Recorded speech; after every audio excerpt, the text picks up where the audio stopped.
안녕하세요. 저는 운전을 직업으로 하는 30대 중반입니다.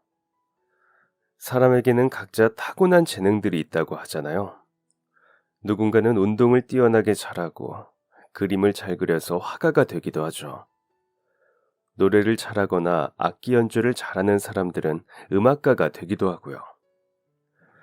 또 예전에 텔레비전을 보니 기억력이 엄청나게 좋은 사람도 있더라고요. 한 번 본 내용을 잊어버리지 않고 아무리 많은 그림이나 단어도 다 외우는 사람을 보고 엄청 신기하다 싶었어요. 저렇게 머리가 좋으면 분명 공부도 잘하지 않을까 하는 생각을 하기도 했고요. 나도 공부를 잘하는 재능이 있다면 어땠을까 하는 생각을 해봐요. 그러면 더 많은 돈을 벌 수 있었을까? 주변을 보면 공부를 잘해야 성공한다는 말을 많이 하잖아요. 물론 공부가 아닌 분야로 성공하는 경우들도 있지만 그러기에 저는 음악도 체육도 미술도 음악도 잘하지 못했거든요. 그렇다고 아주 특이한 재주가 있었던 것도 아니에요. 하지만 제 밥그릇을 차고 태어난다고 하잖아요. 그래서인지 저에게도 아주 기막히게 밥벌이를 해주는 재주가 있는데요. 그건 바로 자동차예요. 저는 어릴 때부터 자동차에 관심이 아주 많았다고 해요. 말도 잘 하지 못하는 아기 때부터 신문이나 잡지에 자동차 그림이나 사진이 있으면 혼자서 옹알이하면서 잡으려고 했다고 하더라고요. 텔레비전에서도 늘 자동차가 나올 때 반응을 크게 하고 장난감도 차에 관련된 것에 주로 관심이 많았다고 하더라고요. 어쩌면 버스 운전을 하는 아버지의 영향을 받았을지도 모르는데요. 아버지는 입사 때부터 일을 못하게 되셨을 때까지 한 번도 사고를 낸 적이 없는 아주 훌륭한 기사님이었거든요. 아니면 태교의 영향일 수도 있어요. 제가 뱃속에 있을 당시에 어머니가 고생이 엄청났다고 해요. 매일 얼마나 발로 차고 움직이는지 잠도 제대로 못 잤다고 하더라고요. 그리고 또 입덧은 왜 그렇게 심한지 자꾸만 속이 울렁거려서 밥도 제대로 먹기 힘들었다고 해요. 그런데 신기하게도 아버지가 운전하는 버스만 타면 뱃속이 잠잠해졌다고 하는데요. 얘가 혹시 잘못된 건가라는 생각이 들 정도로 너무 조용했다고 하더라고요. 입덧이 너무 심해 혹시나 멀미할까봐 병원이나 시장에 갈 때 주로 걸어 다녔는데 어느 무더운 날 도저히 오늘은 걸을 수 없겠다 싶어 마침 아버지가 근무하는 날이라 집 근처였던 종점에서 함께 버스에 올랐어요. 혹시나 차에서 멀미가 심하면 문제가 생길까봐 미리 휴지랑 손수건, 비닐봉지까지 챙겨서 탔는데 이게 무슨 일인지 차가 딱 출발하자마자 신기하게도 제가 엄청나게 얌전해진 거예요. 그동안 뱃속에서 항상 자기 존재감을 강하게 표현하던 제가 너무 조용하니까 순간 어머니는 이 정도면 무슨 일이 있는 게 아닐까? 얘가 뭔가 잘못된 거 아닐까? 심장이라도 멈춘 건가 하면서 큰 걱정을 했다고 하더라고요. 너무 걱정되는 마음에 병원까지 가는 동안 손발이 벌벌 떨리고 눈물이 자꾸 왈칵 쏟아지려고 했어요. 혹시 아버지가 알게 되면 너무 걱정할까봐, 그래서 운전 중에 사고라도 날까봐 눈물이 나르는 것을 애써 꾹 참고 병원 앞에 내렸어요. 내리자마자 불이 나게 병원으로 들어갔는데 다행히도 아주 건강한 상태였죠. 혹시 우연의 일치였나 싶어서 그 다음날도 어머니는 아버지와 버스에 올랐어요. 그런데 또 출발 전까지 울렁거리고 난리였던 뱃속이 조용하게 잠잠해졌다고 해요. 그리고 다음날에도 또 버스가 출발하니 조용해지는 뱃속을 보고 아, 이 아이가 버스 타는 것을 좋아하나 보다 하고 알 수 있었다고 해요. 그래서 그 후에도 아버지가 출근하실 때면 같이 버스에 올랐고 노선의 시작부터 끝까지를 함께 다니면서 본의 아니게 매일 꽤 긴 여행을 다니게 되었죠. 한 번도 가보지 못한 동네들도 지나가고 버스를 타고 가며 북적이는 사람들의 모습들도 구경하고 매일 타는 할머니, 할아버지 분들과 정류장에 도착할 때까지 소소한 이야기도 나누었다고 하는데요. 매일 그렇게 버스를 타고 있는 시간 동안은 몸도 마음도 너무 편했다고 하더라고요. 마음 같아서는 하루 종일 버스를 타고 돌아다니고 싶을 정도였다고 하네요. 그래서 어머니는 제가 태어나기도 전부터 버스를 정말 좋아하는 아이가 태어나겠구나 해요. 하지만 막상 아이를 낳아보니 버스 말고도 온갖 종류의 자동차와 운전에 관심이 많았었죠. 한편으로는 그래서 키우는 게 어렵지 않았다고 해요. 아무리 울어도 자동차 보러 갈까 하면 금방 울음을 뚝 멈추었거든요. 크고 화려한 장난감보다는 길에 앉아서 하루 종일 지나가는 자동차들을 구경하는 것을 더 좋아했고요. 아버지가 운전하는 버스에 타고 있을 때면 집에서는 잠시도 가만히 못 있던 아이가 몇 시간을 조용히 밖을 보고 있는 게 그게 너무 신기했다고 해요. 제가 태어난 이후 어머니는 난소 쪽에 종양이 생겨서 수술받았어요. 꽤 큰 수술이라 병원 쪽에서도 앞으로 아이를 가지기는 어려울 수도 있다는 의견을 받았는데요. 저를 임신했을 때도 혹시나 유산이 될까봐 걱정을 아주 많이 하셨다고 하더라고요. 그래서 최대한 무리하지 않고 안정을 취하기 위해서 원래 일하던 공장도 그만둔 채 집에만 계셨어요. 원래는 아이를 3명이나 4명 낳고 대가족을 꾸리고 싶었던 어머니는 어쩔 수 없이 건강상의 이유로 꿈을 포기해야 했어요. 그 대신 이것도 어쩌면 운명일 수 있다며 하나 있는 아들이라도 잘 키워보자고 마음을 굳게 먹었죠. 그래서 제가 어린이집에 다니게 된 이후로는 다시 공장으로 일을 나갔는데요. 더 큰 집으로 이사도 가고 저를 위해 많은 것을 해주고 싶어 얼른 돈을 열심히 벌어야겠다 싶었다고 해요. 원래 형제 있는 집에서는 많이 싸운다고 하잖아요. 아이가 둘 이상 있는 집에서는 다툼이 끊이지 않는다고 하더라고요. 그리고 주변 친구들도 맨날 하는 말이 자기는 외동이었으면 좋겠다고 형제가 너무 싫다고 했어요. 자기 형이나 누나 동생이 너무 귀찮고 맨날 괴롭힌다면서 너는 외동이라서 좋겠다 라는 이야기를 어릴 때 정말 많이 들었거든요. 그런데 이게 참 신기한 게 사람은 원래 자신한테 없는 것을 부러워하는 것 같아요. 저는 그런 이야기를 들을 때마다 오히려 더 부러웠거든요. 매일 다투고 싸운다고 해도 혼자서 노는 것보다는 그래도 나랑 같이 놀 수 있는 형제가 있는 게 더 낫지 않나 하는 생각을 많이 했어요. 이러니 저러니 매일 투닥거리면서도 학교 끝나면 서로 기다려주고 같이 집으로 돌아가는 아이들 뒷모습을 보면 그렇게 부러울 수가 없었어요. 엄마, 아빠, 우리 가족은 단 3명뿐인데 뭔가 인원수가 더 많으니까 괜히 좋아 보이기도 했고요. 어릴 때부터 엄마가 아파서 동생은 어렵다는 이야기를 종종 들었기에 차마 말할 수는 없었지만 어린이날이나 크리스마스가 되면 몰래 마음속으로 저도 동생이 갖고 싶어요 라고 소원을 빌기도 했어요. 이루어질 수 없는 소원이라고만 생각했는데 간절히 바라면 안 되는 일이 없다고 하던가요?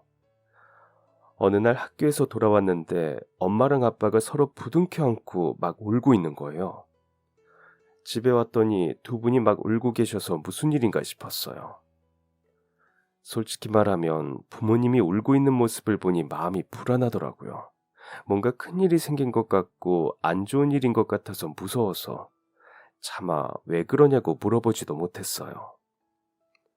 현관에서 들어가지도 못하고 신발만 벗은 채로 조용히 지켜보고 있었는데 그걸 본 엄마 아빠가 달려와서 저를 꼭 안아주더라고요. 엄마 아빠 왜 그래? 엄마 또 아파? 왜 그래 왜 울어? 아니야 엄마 안 아파. 엄청 건강해. 이건 너무 기뻐서 우는 거야. 기쁜데 왜 울어? 너도 나중에 알게 될 거야. 너무 기쁘면 눈물이 날 수도 있거든. 이건 행복한 눈물이야. 왜 행복한데? 그건 드디어 우리 찬영이가 형아가 되거든. 내가 형아가 된다고? 응, 엄마 뱃속에 아기가 있대. 엄마 뱃속에 아기가 자라고 있대. 그것도 엄청 건강한.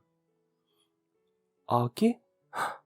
그럼 내 동생이야? 나도 이제 동생 있어? 음, 이제 6달만 있으면 동생이랑 만날 수 있어. 저는 그만 너무 놀라서 입이 떡 벌어졌어요. 몇 년을 동생이 생겼으면 좋겠다고 소원을 빌었는데 그 꿈이 진짜 이루어지다니 눈앞에서 보면서도 믿을 수가 없었죠. 이루어질 수 없는 소원이라고 생각했었는데 마침내 현실이 된 거예요. 불가능하다고 생각했던 일이 일어나서 엄마도 아빠도 무척이나 기뻐했어요. 엄마는 혹시나 아이가 잘못될까봐 다시 일을 그만두고 집에서 휴식을 취했어요. 저는 동생이 생기는 것도 너무 좋았지만 이제 매일 학교가 끝나고 집에 오면 엄마가 있어서 더 좋았어요. 그래서 학교가 끝나면 친구들하고 놀지도 않고 집으로 뛰어와서 엄마와 함께 시간을 보냈어요. 같이 책도 읽고 엄마가 목마르다고 하시면 물도 떠다 드리고 간식 먹고 같이 낮잠도 자고요. 그리고 시간이 지날수록 엄마의 배는 점점 더 커졌어요. 저러다 배가 빵 터지면 어떡하나 걱정이 될 정도로 부풀어 오르더니 어느 날 밤 외마디 비명을 지르시며 고통스러워 하시더라고요. 아빠는 급하게 엄마를 데리고 병원으로 갔고 옆집 할머니가 오셔서 저를 봐줬어요. 밤이 지나서 아침이 되어도 엄마랑 아빠는 집에 오지 않았어요. 너무 걱정이 되었지만 할머니는 원래 아기 낳는 게 힘든 거라고 괜찮다고 저를 달래주셨죠. 그리고 아침이 되자마자 병원에서 집으로 전화가 왔어요. 동생 태어났단다. 아들이란다.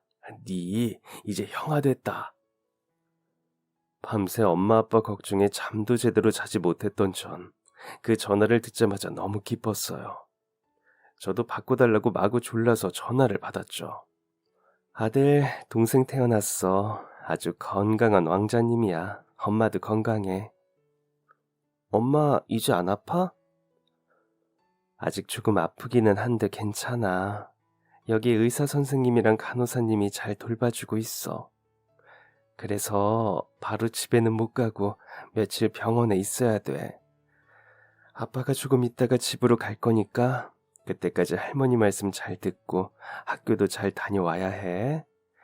이제 우리 찬용이 형이니까 씩씩하게 잘할 수 있지? 그렇게 드디어 저에게도 동생이 생겼어요. 8살이나 차이가 나는 동생은 아직 아기라 저랑 같이 놀 수는 없었지만 너무 신기했어요. 저에게 동생이 생기다니 아주 생소한 기분이었죠. 며칠 후 병원에서 태어난 엄마가 집으로 왔어요. 동생은 어떤 모습일까 궁금했는데 처음 봤을 때 얼마나 놀랐나 몰라요. 아직 초등학생이라 저도 정말 작은데 동생은 그보다 훨씬 더 작았거든요. 작다는 말로 다 표현을 하기 어려울 정도로 조그마했어요. 마치 가게에서 봤던 장난감 크기 같았죠. 나이 차이가 많이 나서 그런지 그래도 나름 첫째라서 그런지 그 작고 가느다란 동생을 보니 저도 모르게 책임감이 생겼어요. 동생이라는 게 이렇게 조그마한 아기라니 앞으로 내가 지켜줘야겠구나 싶은 생각이 들었죠. 그래서 며칠 동안 동생 옆에서 뜬 눈으로 밤을 새워가면서 곁을 지켰어요. 엄마랑 아빠는 벌써부터 형 노릇을 한다며 기특하다고 하셨죠. 그래서 어릴 때 찍은 사진들을 보면 항상 제가 동생 옆에 딱 붙어 있어요. 언제 어디서든 지켜주려고 한 제 노력을 볼 수 있었죠. 동생은 저랑 정말 달랐어요. 막내라서 그런지 늦둥이라서 그런지는 모르겠지만 꽤 개구쟁이였죠. 활동적이고 뛰어다니는 것도 좋아하고 잠시만 한눈을 팔아도 의자 위에 올라가 있거나 혼자 뛰어가다 넘어져 울고는 했죠. 그러다 보니 잠시도 한눈을 팔 수가 없었어요. 어릴 때부터 말썽꾸러기였던 동생의 뒤를 저는 늘 초조한 마음으로 따라다녔죠. 그럴 때면 주변에서도 형이랑 나이 차이가 많이 나서 다행이라고 이야기하고는 했어요. 아들 둘 키우는 게 쉽지 않은데 그래도 큰애라도 철이 들어서 다행이라고요. 그리고 또 저와 다른 점이 있었어요. 동생은 저와 달리 머리가 아주 좋았어요. 어릴 때부터 한글도 빨리 떼고 구구단도 금방 외워버렸어요. 받아쓰기를 하면 100점을 맞는 게 귀한 일이었던 저와 다르게 매번 학교에서 시험만 봤다 하면 다 100점 맞아서 돌아오고는 했어요.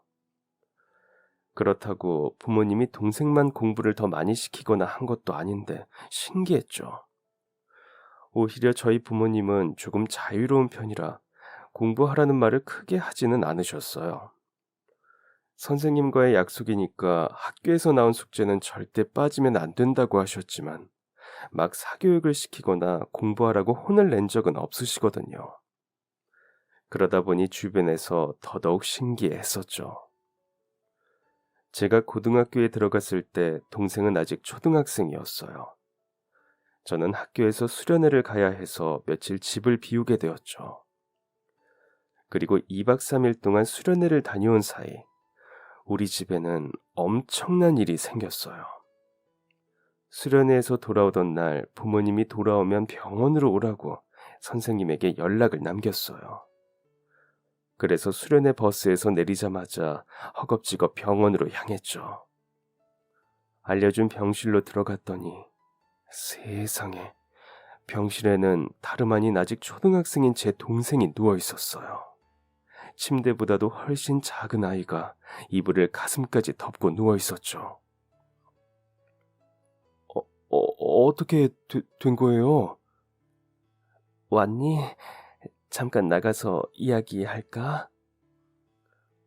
깜짝 놀라서 병상 위에 누운 동생을 넋을 잃고 쳐다보던 저를 아버지는 밖으로 데리고 나갔어요.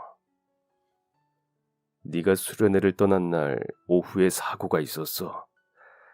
형아 놀러 갔다고 자기도 어디 가고 싶다고 녀석이 하도 떼를 써서 네 엄마랑 같이 오랜만에 차를 타고 파주 쪽으로 나갔어.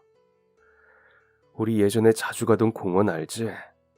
오랜만에 연이라도 날려야겠다 싶어서 챙겨갔는데 너희 엄마가 화장실 간 사이 그게 갑자기 나무에 걸려버린 거야. 그걸 빼겠다고 아빠가 잠시 한눈을 팔았는데 그 사이 갑자기 공원 바로 앞 차도로 네 동생이 뛰어가 가버렸단다. 나중에 들어보니까 무슨 고양이가 도로에 있었다고 하더구나. 청거물 시장에서 배달을 하던 트럭이었는데 다행히 엄청 큰 차는 아니었지만 그래도 초등학생에 비하면 꽤 크지. 그래서 어떻게 됐어요? 동생은 괜찮은 거예요? 정신은 있어요? 지금은 그냥 자고 있는 거야. 그나마 다행히도 그쪽도 속도를 많이 내지 않아서 부딪힌 후에 뇌 쪽으로는 이상이 없다고 하더라. 대신 지금 무릎 아래로 신경이 마비된 상태야. 그런데 신경이 회복될 가능성이 없다고.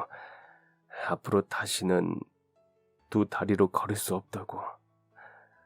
평생 동안 다리를 못 쓰면서 살아야 한다는구나. 갑자기 눈앞이 하얘지는 것 같았어요. 하나뿐인 동생이 아직 초등학생인 저 어린아이가 앞으로 평생 걸을 수 없다니. 뛰고 장난치는 걸 너무나도 좋아하는 아이인데 이제 다시는 그렇게 놀 수 없다니 너무 잔혹한 후유증이었죠. 사고가 난 차량은 아이가 갑작스럽게 튀어나와 보지 못했다고 전했고 갓길에 세워진 차량 사이에서 동생이 갑작스럽게 튀어나왔기에 완전히 운전자의 과실도 아니었어요. 그래도 마음의 가책을 느낀 운전자가 병원비는 물론 앞으로 평생 도우면서 살겠다고 했지만 부모님은 자신들이 아이를 제대로 보지 못한 탓이 크다며 거절했다고 하더라고요. 대신 병원비와 수술비는 보험으로 처리를 했고요. 이후 동생은 한동안 힘든 시간을 보냈어요. 우선 다리를 쓸 수 없는 상황에 익숙해지기 위해서 힘든 재활 훈련을 받아야 했어요. 아직 어린아이라 팔 근육도 제대로 자라지 않아 혼자서는 휠체어를 미는 것조차 힘들었거든요. 휠체어를 타고 내릴 때 잠깐이라도 서 있을 힘을 위해서는 팔과 어깨, 허리 등 상체의 근육을 엄청나게 기르는 훈련이 필요했어요. 아직 초등학생인 어린아이가 하기에 재활은 너무나 힘든 일이었죠. 그런데 참 기특하게도 동생은 그 훈련을 씩씩하게 버텨냈어요. 불행 중 다행이라고 해야 할까요? 사고 이후에도 동생은 심리적으로 우울하거나 괴로워하기보다는 어떻게 하면 이 상황을 이겨낼 수 있을지 더 열심히 생각하더라고요. 그 어린 나이에 어떻게 저렇게 정신을 꼭 붙들고 있을 수 있는지 신기했어요. 병원에서도 다들 어린애가 참 씩씩하다고 칭찬을 했었죠. 그래서 병원에서 재활도 열심히 하고 집에서도 꾸준히 혼자서 할 수 있는 일들을 찾아냈어요. 또 혼자서 해낼 수 있는 방법을 골똘히 연구하기도 했죠. 불행은 거기서 끝날 줄 알았는데 다음 해 더 큰 사고가 생겼어요. 사고가 난 이후 동생에게 더 좋은 환경을 찾기 위해서 부모님은 집을 보러 다녔어요. 최대한 턱이나 장애물이 없고 동네 자체도 경사가 별로 없는 곳을 찾아서 다녔죠. 가능하면 계단 옆에 매끈한 길이 나 있는 아파트 1층을 얻고 싶어서 여기저기 수소문을 했어요. 학교도 너무 멀면 안 되고 교실까지 휠체어로 이동이 가능해야 하는 등등. 동생에게 딱 맞는 환경을 찾기 위해서 엄청나게 발품을 팔았어요. 그날도 이사갈 곳을 둘러보고 집으로 돌아오던 길이었는데 그만 도로에서 큰 추돌 사고가 발생했어요. 하필 부모님이 탄 차는 처음 추돌이 일어난 피해 차량이라 충격이 더 컸다고 하더라고요. 사고 후 구급 차량이 오기까지도 시간이 꽤 걸렸고 결국 현장에서 두 분 다 숨을 거두었어요. 사고 연락을 받고 급하게 병원으로 갔지만 이미 그 어떤 손도 쓸 수 없는 상태였죠. 다리를 못 쓰는 동생과 저는 세상에 둘만 남겨졌어요. 부모님 두 분의 장례를 동시에 치르면서 마음이 착잡하더라고요. 휠체어에 앉아있는 동생을 보면서 앞으로 어떻게 해야 할지 막막하기만 했어요. 아직 고등학생이었던 저는 미성년자라 혼자 동생을 책임질 수도 없었어요. 다행히 친척들 중 저희를 돌봐주겠다는 분이 계셨고 원래 살던 집을 떠나서 이사를 하게 됐어요. 경기도 외곽 쪽에 있는 단독주택이라 다행히 동생이 지내는데 불편함이 없었어요. 그래도 남의 집에 얹혀 사는 게 마음이 편하지는 않아서 저는 성인이 되면 어떻게든 제가 동생을 책임질 거라고 마음을 굳게 먹었어요. 1년 반 후 고등학교를 졸업하고 제가 제일 먼저 한 일은 바로 운전면허였어요.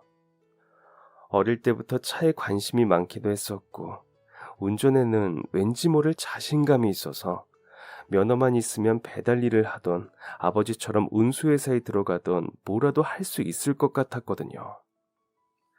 그리고 더 중요한 점은 바로 동생을 돌보기 위해서였어요. 다리가 불편한 동생은 이동을 하려면 차가 거의 필수였거든요. 지금은 고모랑 고모부가 동생을 차로 데려다 주고 있지만 병원이라도 내가 데려갈 수 있으면 무조건 운전면허를 따야겠다 생각했죠. 졸업까지 공부는 뒷전으로 하고 아르바이트를 하면서 돈을 모았어요. 성인이 되자마자 면허를 취득할 건데 학원비 같은 부담을 고모네에 주고 싶지 않았거든요. 가족 사이에 뭐 그렇게 깐깐하게 구냐고 생각할 수 있지만 갑작스럽게 장애까지 있는 아이와 다 큰 남자애까지 떠맡게 된 상황이라 이미 저희가 온 것만으로도 큰 부담이라고 느껴졌어요. 고모랑 고모부는 자식들이 이미 다 커서 두 분 안정적으로 노후를 즐기면 되는 상황이었거든요. 저야 금방 졸업해서 독립하면 된다고 하지만 제 동생은 아직 초등학생인데 두 분에게는 얼마나 큰 부담이겠어요. 게다가 다리도 제대로 못 쓰는 아이를 갑자기 돌본다는 게 절대 쉽지 않은 결정이었을 거예요. 두 분 앞에서는 늘 마음을 제대로 표현하지 못했지만 사실 그때 보육원에 가지 않고 저희를 맡아준 고모와 고모부에게는 평생 동안 고마움을 느끼고 있어요. 고등학교 졸업 후 저는 아주 우수한 성적으로 면허를 취득했어요. 차에 관심이 많고 공업고등학교를 졸업해서 다행히 바로 차량 정비소에 취직을 할 수 있었어요. 1년 정도 열심히 일을 하면서 돈을 벌었고 그 후에는 밤부터 새벽까지 대리운전을 같이 했죠. 하루라도 빨리 돈을 더 많이 모아서 동생을 돌볼 수 있는 환경을 마련하고 싶었거든요. 둘이 살 수 있는 집이랑 차를 구입하고 싶었어요.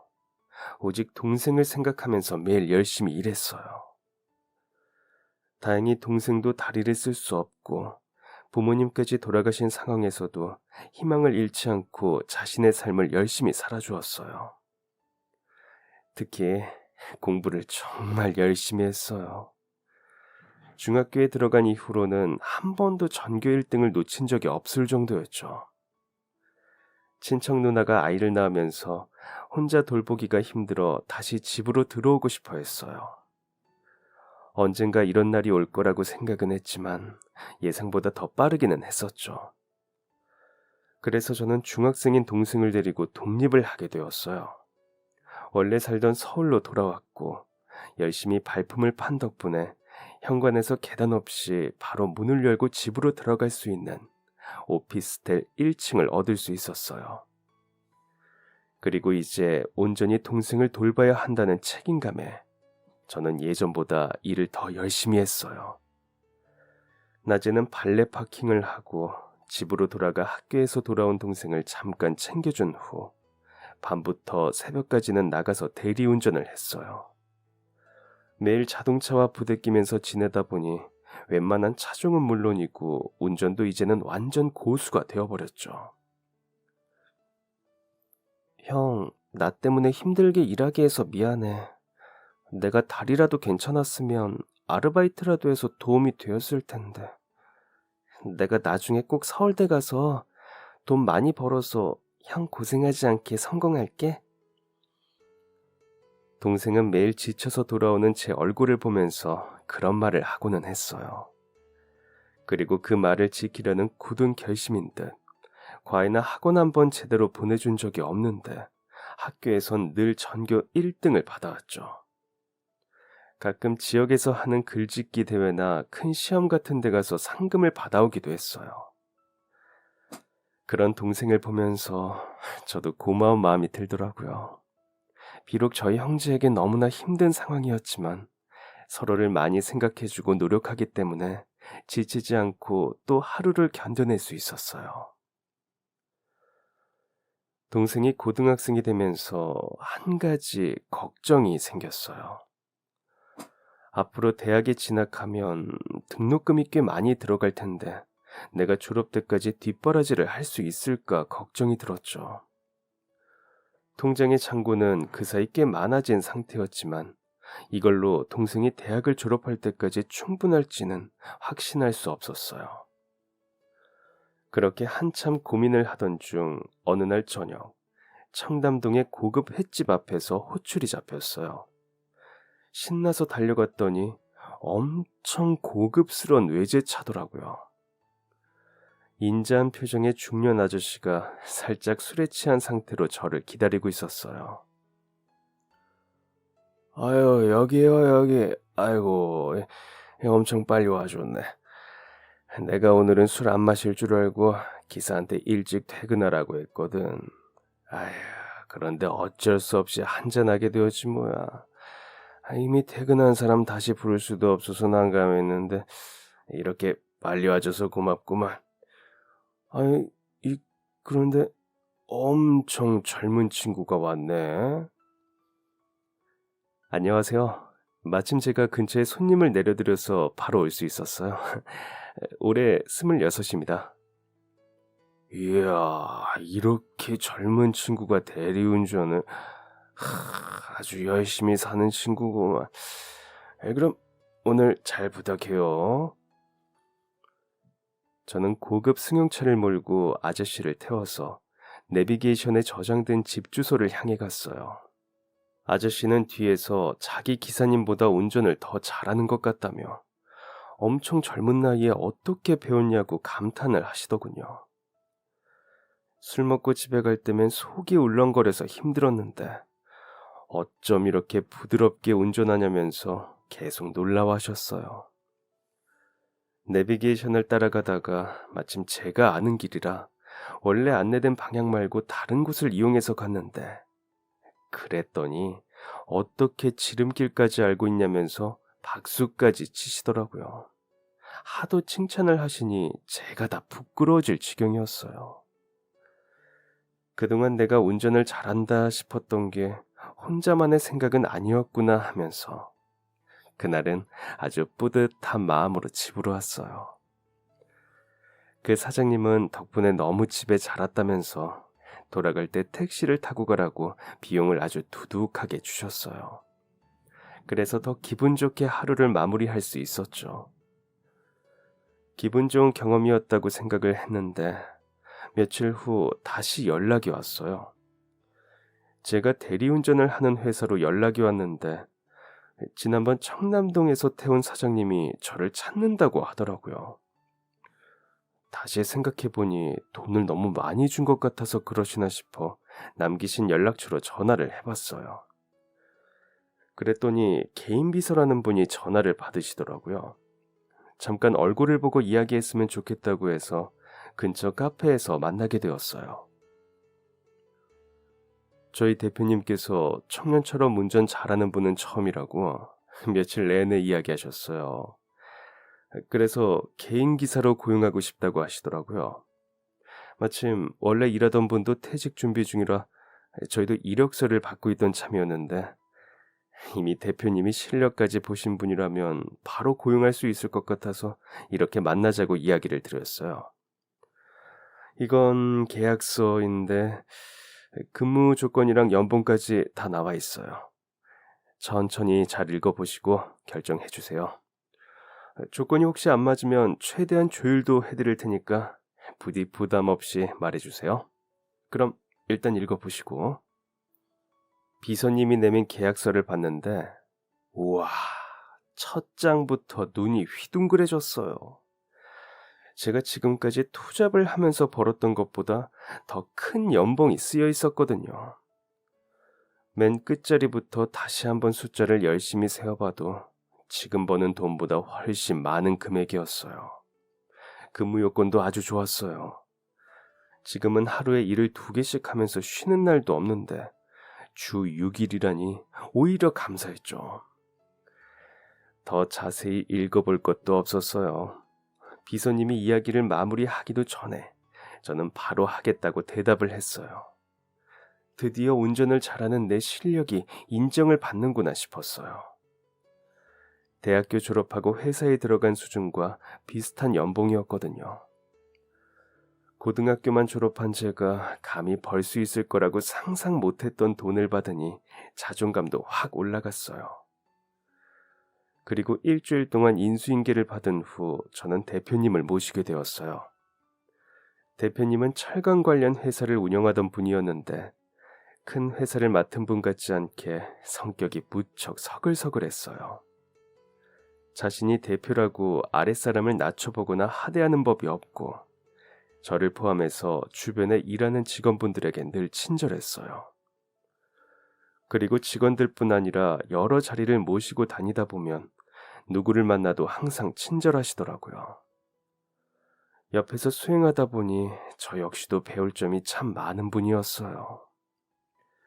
대표님의 바른 인성을 보면서 나도 언젠가 돈을 많이 버는 사람이 되어도 저렇게 늘 낮고 겸손한 자세를 유지하고 부드러운 카리스마를 가졌으면 좋겠다 하며 동경의 마음을 키웠죠. 대표님의 기사로 취직한 이후 수입도 늘고 시간도 많아졌어요. 덕분에 동생이랑 더 많이 시간을 보낼 수 있었죠. 동생은 여전히 공부를 아주 열심히 했고 얼마 남지 않은 수능까지 최선을 다했어요. 학교에서도 기대가 큰 것 같더라고요. 제가 취직을 한 다음에 수능을 받고 약간의 아쉬움이 남았다고는 하지만 그래도 성적은 엄청 좋았어요. 더 잘 봤으면 좋았을 텐데 아쉬워했음에도 서울대에 당당하게 합격을 했죠. 미안해, 형. 내가 수능을 조금 더 잘 봤으면 장학금을 받을 수 있었을 텐데 입학해서는 더 열심히 해서 장학금도 받아볼게. 걱정하지 마. 너 대학 보내려고 내가 다 준비해놨으니까. 그리고 형 이제 돈도 잘 벌잖아. 너 대학 다니는 거 정도는 충분히 커버해줄 수 있어. 그러니까 너무 부담 갖지 말고 너는 그냥 공부도 열심히 하고 대학 생활도 재미있게 즐겨. 동생이 서울대에 합격했다는 소식을 듣고 대표님도 축하해 주셨어요. 동생이랑 맛있는 거라도 사 먹으라며 그달은 보너스도 주셨죠. 제 동생까지 챙겨주는 대표님을 보면서 앞으로도 열심히 일해야겠다 마음을 먹었어요. 어느새 제가 대표님과 일한 지도 3년이 넘어가고 있었어요. 하루는 대표님이 큰 거래가 마무리되어 기분 좋은 마음에 술을 한잔 하셨더라고요. 평소에는 건강 때문에 웬만하면 술을 안 드시려고 하거든요. 늦은 시간 대표님을 모시고 가면서 이런저런 이야기를 나누었어요. 기분이 아주 좋으신지 그날은 옛날 이야기까지 하시더라고요. 그리고 그때는 몰랐어요. 그 이야기가 저와 대표님의 관계를 완전히 달라지게 만들 줄 말이죠. 동생이 서울대에 다닌다고 그랬지? 이야, 정말 대단하구만. 부모님도 안 계시는데 형이 아주 동생을 대단하게 키웠어. 나도 노력의 힘을 믿네. 누구에게나 살다 보면 지금의 삶을 더 낫게 만들 기회가 온다고 믿어. 대신 그 기회를 놓치지 않기 위해선 자신도 그만큼 갈고 닦아야 한다고. 예전에 나도 우리 집이 완전히 쫄딱 망한 적이 있어. 아버지가 사업을 운영하면서 엄청나게 큰 빚을 지고는 그대로 나가버리셨지. 그리고 그 충격으로 어머니는 쓰러지시더니 매일매일 시름시름 앓기만 하셨어. 빨간 딱지가 가득한 집에서 겨우 빠져나와 햇빛 한 줌 들지 않는 지하 단칸방에서 지내면서 나는 첨가물 시장에서 트럭으로 과일과 야채를 배달했지. 그땐 진짜 햇빛이 들지 않는 단칸방처럼 내 미래도 한 줌의 희망도 없는 것 같았어. 어머니는 기력도 없으시지 아버지는 소식도 모르고 당장 집에 빚은 내가 아무리 배달하러 다녀도 갚을 수 없을 만큼 쌓여 있으니 어떻게 해도 이 상황을 벗어나지 못할 것 같더군. 그 와중에 큰 사고까지 나게 되었지. 당장 가진 게 많지 않아 평생 뼈 빠지게 일해서 갚겠다고 했지만 마음 넓으신 분들이 괜찮다고 넘어가 주신 덕분에 보험 처리만 하고 지나갈 수 있었어. 그리고 그 일이 사실 내가 더 열심히 살게 될 계기가 되어주기도 했네. 그분들은 괜찮다고 했지만 난 어떻게든 도움을 드리고 싶었거든. 내가 할 수 있는 게 돈을 드리는 것뿐이라 정신 차리고 정말 열심히 일했지. 뭐 보답은 할 수 없었지만 그 후 아버지가 다시 사업을 일으키고 집으로 돌아오셨고 그동안 이악 물고 노력한 근성을 기른 덕분에 나도 힘을 보태서 회사를 다시 키워낼 수 있었어. 이전보다 더 크게 말이지.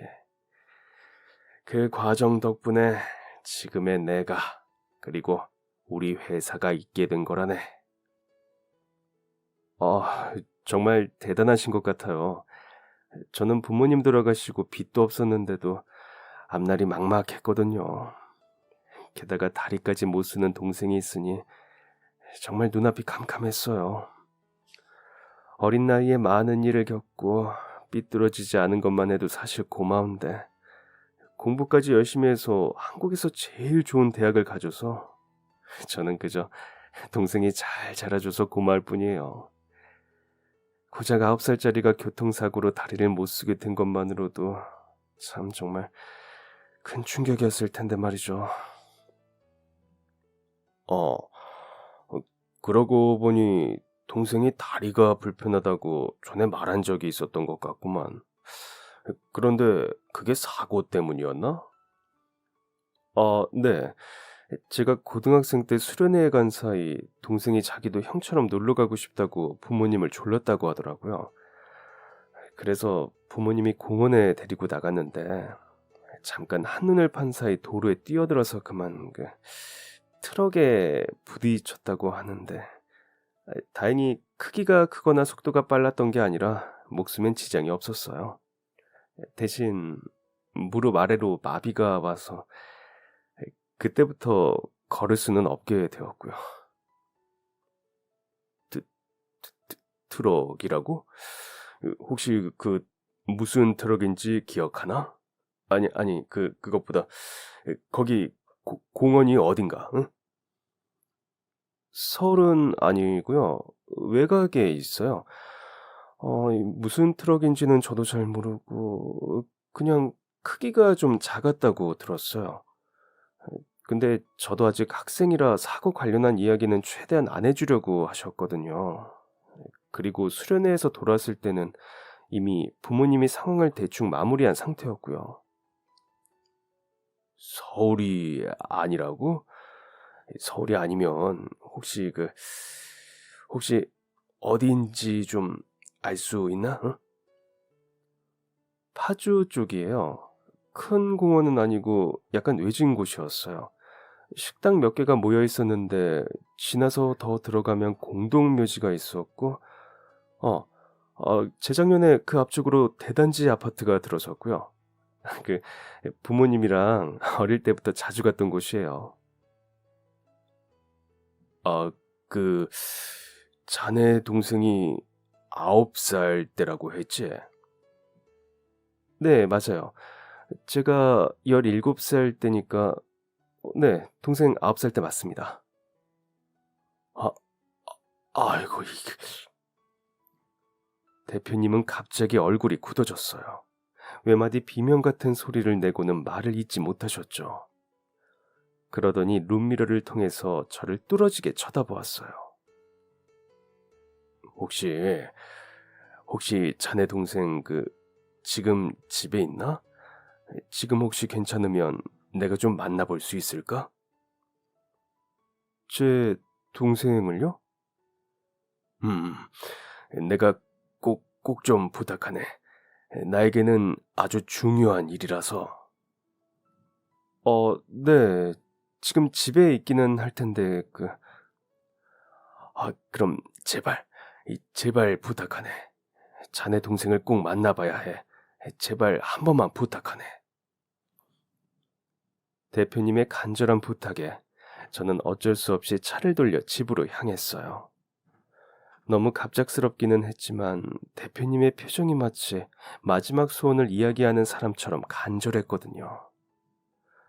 어쩔 수 없이 차를 돌려 집으로 향했고 오피스텔에 주차할 때 보니 다행히 아직 집에 불이 켜져 있더라고요. 저는 대표님과 함께 조심스럽게 집으로 들어갔어요. 형 왔어? 빨리 왔네. 어? 동생은 제가 다른 사람과 함께 온 것을 보고 깜짝 놀랐어요. 그것도 나이 지긋한 아저씨와 함께 들어왔으니 놀랄만도 하죠. 그게 인사해. 여기는 내가 모시는 대표님이야. 그게 아까 이야기 나누는데 갑자기 너를 꼭 만나보고 싶다고 하셔가지고. 나를? 제 뒤에 서 계시던 대표님은 살짝 고개를 기울여 동생을 조심스럽게 쳐다봤어요. 제가 신발을 벗고 들어오시라고 이야기도 하기 전에 대표님은 다리에 힘이 풀린 채 차가운 현관 바닥에 쓰러지듯 무릎을 꿇으며 무너지셨죠.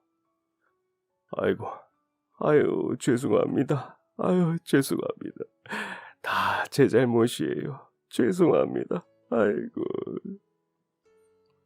대표님은 동생에게 가까이 다가오시더니 움직이지 않는 다리를 붙잡으며 무릎을 꿇은 채 고개를 푹 숙였어요. 그리고 제 동생을 보면서 계속해서 죄송하다는 이야기만 내뱉었죠. 그 모습을 보면서 저도 동생도 황당하기만 했어요. 울면서 죄송하다고 이야기하던 대표님은 잠시 후 고개를 들어 천천히 상황을 설명했어요.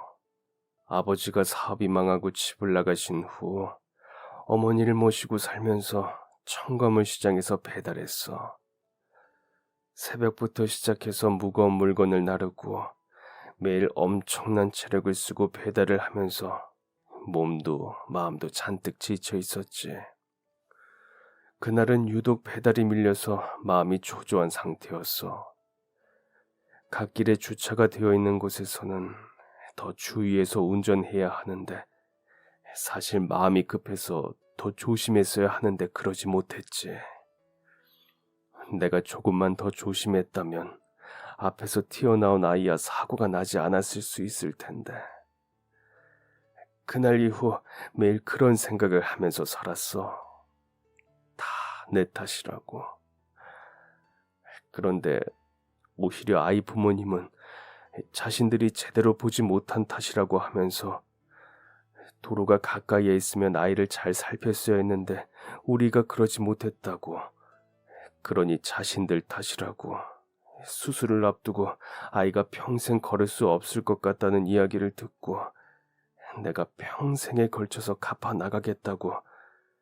지금은 비록 가진 게 없지만 어떻게든 마련해서 있는 대로 다 아이를 위해서 갚겠다고 했는데 부모님이 그냥 괜찮다고 보험으로 처리한 후에도 마음엔 늘 무거운 죄책감으로 마음이 편한 날이 없었어. 어떻게든 갚아 나가야겠다고 생각해서 몇 달간 돈을 모아서 집을 찾아갔는데 아야, 이미 이사를 했다고 하더라고. 멀리 친척 집으로 갔다고. 새로 들어온 사람들이 자신도 어딘지 모른다고 했지. 사고 이후 단 하루도 아이의 얼굴을 잊은 적이 없어. 차에서 내려서 처음 봤을 때 그 사고 난 모습부터 수술을 마치고 나온 장면까지 내 기억 속에서 한 번도 잊힌 적이 없다네. 계속해서 마음의 짐을 가지고 살면서 언젠가라도 꼭 이 빚을 갚겠다고 생각했는데 근데 이렇게 다시 만나게 된다니. 벌써 이렇게 커버렸다니. 아유 미안해. 내가 진짜 너무 미안하네. 그 오랜 세월 동안 힘들게 지내게 해서 평생 나을 수 없는 상처를 줘서 내가 정말 미안하네. 아유. 차 안에서 대표님이 예전에 큰 사고를 낸 적이 있다고 했던 이야기가 바로 제 동생이었어요. 트럭이라고 했을 때 긴가민가 하기는 했지만 사고 시기와 장소를 듣고 바로 감이 왔다고 하더라고요. 대표님은 그렇게 한참을 제 동생 앞에서 무릎을 꿇고 머리를 숙인 채 사죄를 했습니다. 그 모습을 보던 동생은 잠시 머뭇거리더니 말을 꺼냈어요. 괜찮아요. 그때 일은 정말 사고예요. 그리고 저희 부모님이 하셨던 이야기도 맞아요. 대표님 잘못이 아니에요. 그렇다고 저희 부모님이 저를 보지 않아서 생긴 일도 아니고요. 갑작스럽게 차도로 뛰어나간 제 잘못이 제일 커요. 제가 어릴 때부터 엄청난 말썽꾸러기였거든요. 거기는 차도니까 당연히 차가 지나다니는 곳이고 그러니 조심하지 않고 갑작스럽게 달려나간 제 잘못이에요. 그리고 이미 병원비랑 수술비는 값을 치르셨잖아요. 그리고 지난 시간 동안 마음의 고생도 충분히 했다고 생각해요. 그러니 이제 마음의 빚을 내려놓으셔도 괜찮아요. 그 말에 감동하신 건지 위로를 받으셨는지 대표님은 다시 한번 엎드린 채 크게 울었어요. 그렇게 한참을 울고 사과를 하고는 반복하다가 지금이라도 빚을 꼭 갚겠다고 이야기하시면서 그날은 택시를 타고 집으로 가셨어요. 그리고 며칠 후 대표님은 자신이 제 동생을 후견인이 되어주겠다고 하더라고요. 그렇게 하실 것 없다고 말렸지만 지나서 온 세월에 대한 빚을 지금이라도 갚아야 한다면서 단호하게 대답하셨어요. 다리가 불편한 동생을 위해서 휠체어를 실을 수 있는 차를 선물로 주셨는데요. 매달 학비와 생활비에 보태라며 후원금도 보내주셔서 그 덕에 동생은 졸업까지 돈 걱정 없이 몸도 마음도 편하게 공부를 할 수 있었고 우수한 성적으로 무사히 대학을 마칠 수 있었어요. 그리고 얼마 전 대표님의 회사에서 인턴 생활을 마치고 자신이 원하던 대기업에 취업하게 되었는데요. 지금까지도 저는 대표님을 성실히 모시고 있어요. 그리고 대표님은 제 동생의 후견인, 그리고 제 좋은 상사로 든든하게 저희 뒤를 봐주고 계시는데요. 비록 동생이 가진 몸의 상처는 평생 되돌릴 수 없지만 눈물 어린 사과와 진심을 다한 대답으로 두 사람 모두 보이지 않던 마음의 상처는 회복한 게 아닐까 생각이 드네요. 그럼 지금까지 사연 들어주셔서 감사합니다. 사연이 재밌으셨다면 구독과 좋아요 부탁드려요. 감사합니다. 안녕히 계세요.